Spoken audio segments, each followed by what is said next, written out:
ICO 145 Signal Tracer 1949.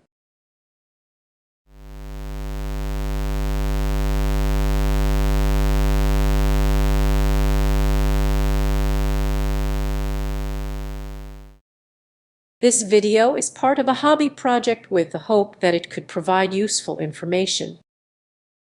If you see or hear something horribly wrong in what I do, it might be helpful if you took the time to let me know. This is a vacuum tube signal tracer, part of a series of kits made by ICO starting from the late 1940s. According to the schematic diagram contained in the original instruction manual, and from some adverts collected and available online, this signal tracer was designed in 1949. This particular unit was built at home with an inadequate soldering iron, as evidenced by some very bad soldering points. Nevertheless, the item has been used a lot, until the capacitors must have started to fail. The capacitor that connects the mains to the metal case appears fried. The capacitor connected in this way is also known as the death capacitor, because it eventually puts in contact the metal case to the mains, exposing the operator to electrocution.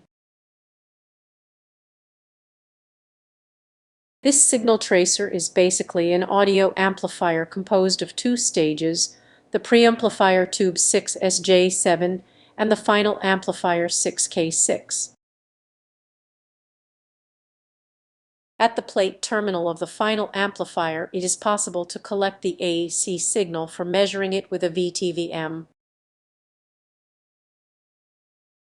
At the secondary winding of the audio transformer, with the help of the S2 switch, it is possible to choose to send the output to an external loudspeaker or to the internal one.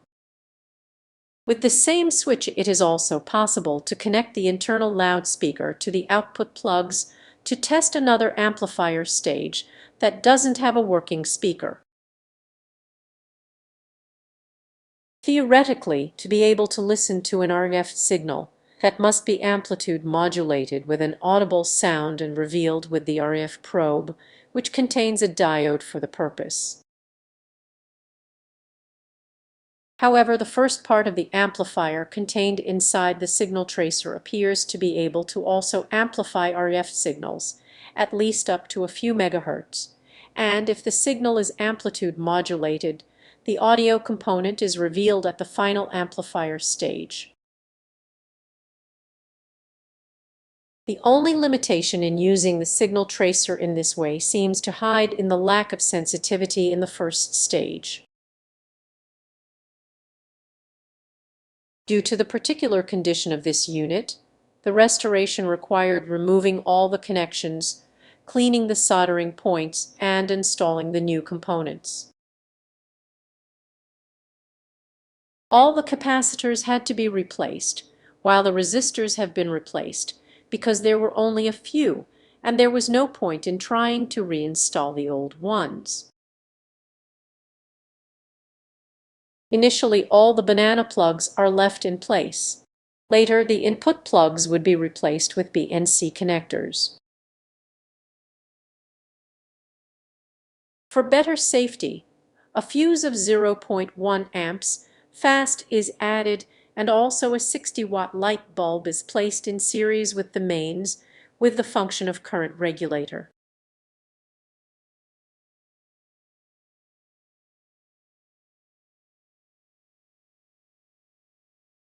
Also, the exposed power switch terminals above the chassis are insulated.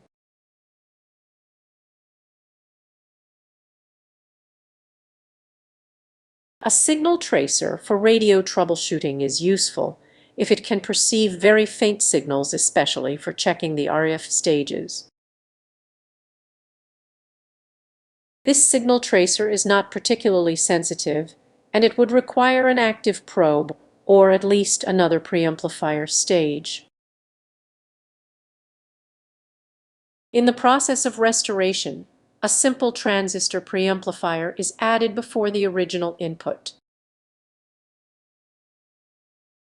This preamplifier is powered by the filament 6.3 volts AC power supply, and the polarization is adjusted with a multi-turn variable resistor, seeking the point where the maximum gain is obtained. However, after properly setting this variable resistor, please note that a significant voltage variation from the mains would affect the gain level of this preamplifier too. The small board has been placed under the chassis near the 6K6 tube. In the final schematic diagram of the signal tracer, there are two distinguished inputs, the original one and the one that gets preamplified. The restored signal tracer, including the small preamplifier, has been tested with a wire antenna of about 20 meters to see if the unit can actually receive any signal from any radio station using the preamplified input. Connecting anything to the input signal lead, even just a screwdriver, would make the signal tracer collect and reproduce hum. The same would happen connecting a long piece of wire. Putting in series a small capacitor, about 10 picofarad, reduces the amount of hum that is received by the unit, but it is still too much for distinguishing any other signal. A loop antenna does not collect hum, but only a faint signal can be perceived at full volume with the signal tracer.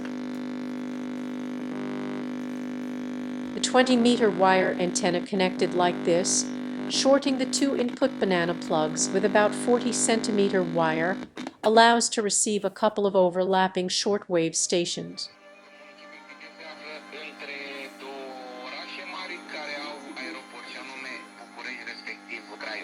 Turiștii care ajung în Pitești și au mai multe zile la dispoziție se îndreaptă spre zona montană a județului, spunea Adrian Dumitru Bughiu, vicepreședintele Consiliului Județean Argeș. Desigur, turiștii care ajung la Pitești, în general, se îndreaptă spre zona de nord a județului, pentru că nu e așa județul. Șosea montană a Europei, și anume Transfăcărăști. Numai că până să ajungi să străbați colinele și apoi munții sinoși ai.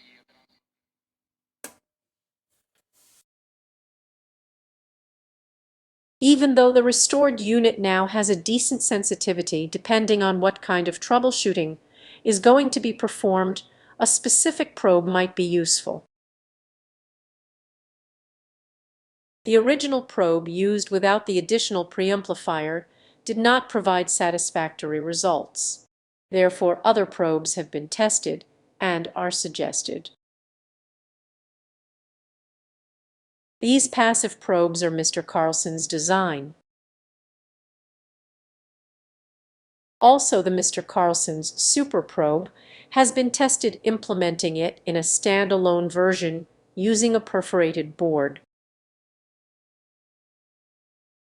Instead of putting the board inside a metal box, it has been shielded with aluminum foil inside a plastic case. This rather large implementation of the Super Probe works well also with the ICA 145, using the non-preamplified input.